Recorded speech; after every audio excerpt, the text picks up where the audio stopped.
a couple last points, and then I want to turn it over to Arthur.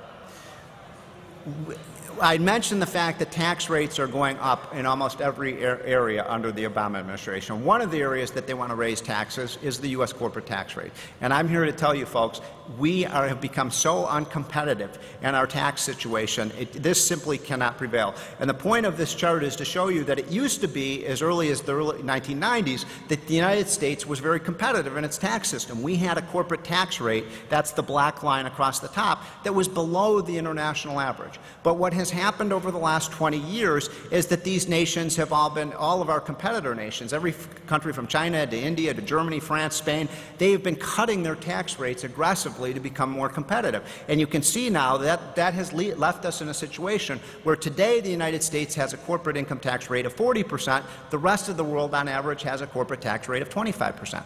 That can't continue. That it is unpatriotic to be in favor of that kind of tax system. It is leading capital out of this country. And by the way, it also goes for your states. One of the things that we talk a lot about in the book, Rich States, Poor States, is that tax rates matter. And what's happening in America is the same thing that's happening around the globe, right, Jonathan? Not only are businesses moving to low-tax countries, businesses are moving to low-tax states. And that's one of the things we show over and over again in the book, is that there is a very clear, unmistakable pattern of migration.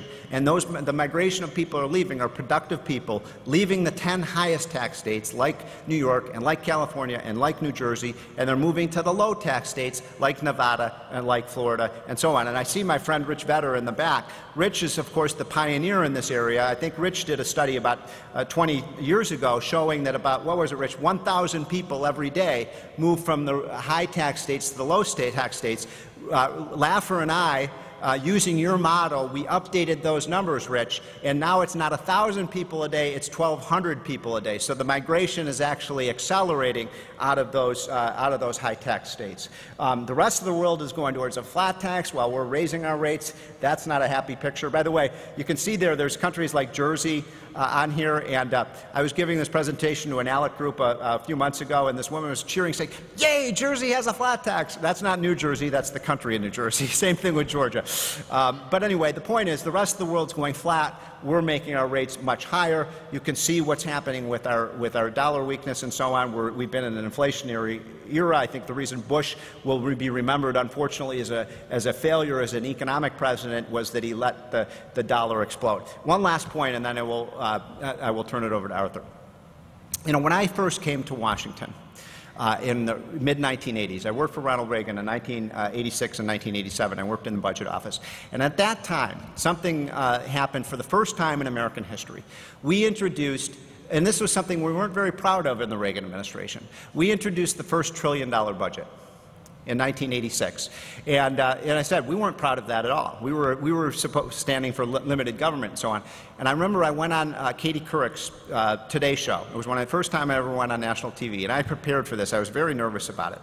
And I'm getting ready to go on the show, and the cameras come on, and Katie Couric says, "Mr. Moore, I see that Ronald Reagan is introducing the first $1 trillion budget in American history." She says, "I only have one question for you this morning. How many zeros are there in a trillion?" And folks, I just melted down. By the way, how many zeros are there in a trillion? 12, I heard somebody say it. 12 zeros. Now, I've been trying to sort of educate my kids about how much money $1 trillion is, because, you know, the saying in Washington these days is the trillion is the new billion, and it really is true. I mean, when I first came to Washington, we talked in billions. Now, have you noticed this? Now we talk in trillions. So I try to relate to my kids, how much is $1 trillion? And I told this one story to my 8-year-old because he really got it. And he's a big NBA fan. So I said, "Okay, David, who's the greatest basketball player in the world?" He said, "LeBron James." I don't know if there are Ohio people here, but he thinks LeBron's greater. and so he said, "LeBron James." Well, I said, "David, LeBron James makes $40 million a year. That's a lot of money, isn't it?" And he said, "Hell yeah. $40 million is a lot of money." I said, "Okay, here's a question for you. How many seasons," I wonder if you know this one, Jonathan, how many seasons would LeBron James have to play basketball at $40 million a year to have $1 trillion? The answer? 25,000 seasons. Isn't that incredible? 25,000 seasons at $40 million to have $1 trillion.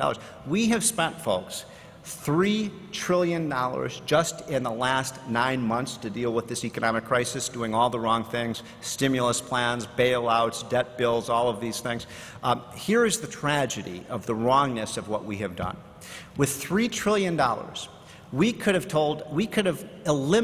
completely eliminated the corporate and personal income tax for an entire year.